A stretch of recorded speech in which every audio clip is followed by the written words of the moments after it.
بەناوی خودای بەخشندە و میهرەبان. تابی ئازیزەکان، من مامۆستا بێریوان مامۆستای قوتابخانەی کۆشی ئینگلیزی بنەڕەتی ناحکومی بابەت خوێندنەوەی کوردی. وانەی ئەو جارەمان هۆنراوەی کوردستان دەخوێننەوە لەگەڵ وانەی پەس. لاپەڕە 98 تاوەکو 102. با سەرەتا هۆنراوەکە بڵێین. کوردستانمان شیرینە، کوردستانمان شیرینە، خاک و ئاوی زێڕینە، شاخ و دۆڵی بەفرینە لەسەر ڕووی ئەم زەمینە. ئاوی گەلێ سازگارە، هەوای خۆش و لەبارە، خاوەن گەلی ناودارە لەناو جیهاندا دیارە. خوایە هەر ئاوەدان بێ، جێگای خۆش و سەیران بێ. ئیدریس عەبدوڵڵا مستەفا ئەم هۆنراوەی نووسیوە.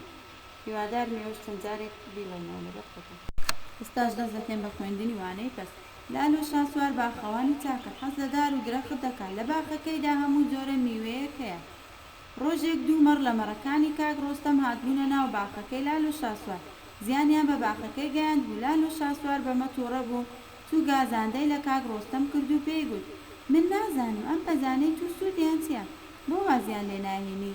بۆ نایەت وەکو من ببیت بە باخەوان، هەمیشە لە نێو گوڵ و چیمەن و دارستاندا بژیت، کام میوەی خۆشە بیخۆت؟ بازای کاک ڕۆستەم چی دەڵێت؟ کاک ڕۆستەم وەڵامی داوە: لالۆ شاسوار، پەزەکانی من ئەگەر سوودیان لە درەختەکانی تۆ زیاتر نەبێ کەمتر نییە. با پێت بڵێم، مەڕەکەی من دەزێت بەرخێک یان دوانی دەبێت. شیری هەیە دەیدۆشین، لە شیرەکەی ماست و فرۆ و پەنیر و فەریکەڕوون و شیر ڕێژ و کەشکە و گەلێشتی دی دروست دەکەین.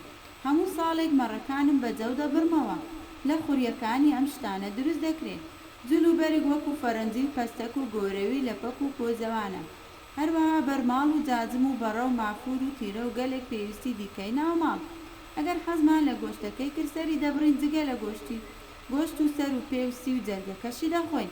اینجا پێستەکەی دەکەین بە مەشکە و کوندە و هەمبانە و دەهۆڵ و دەف و قایش و قرش و زینی وڵاغیشی لێ دەکرێت.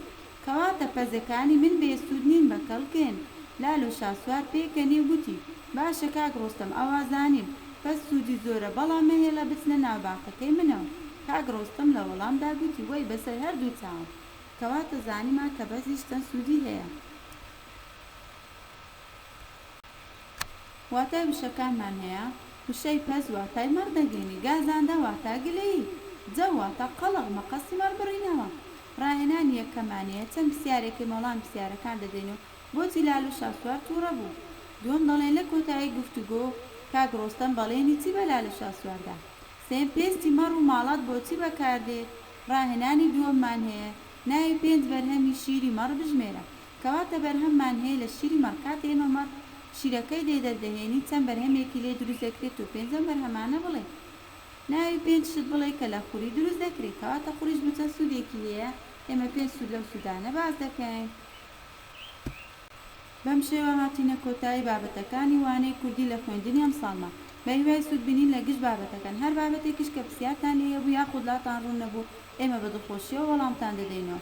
سوپاس کە تا ئێستا لەگەڵ ما بوون لە گشت بابەتەکان. بە دوواداچوون و بەردەوامیتان هەبوو. خواتان لەگەڵ.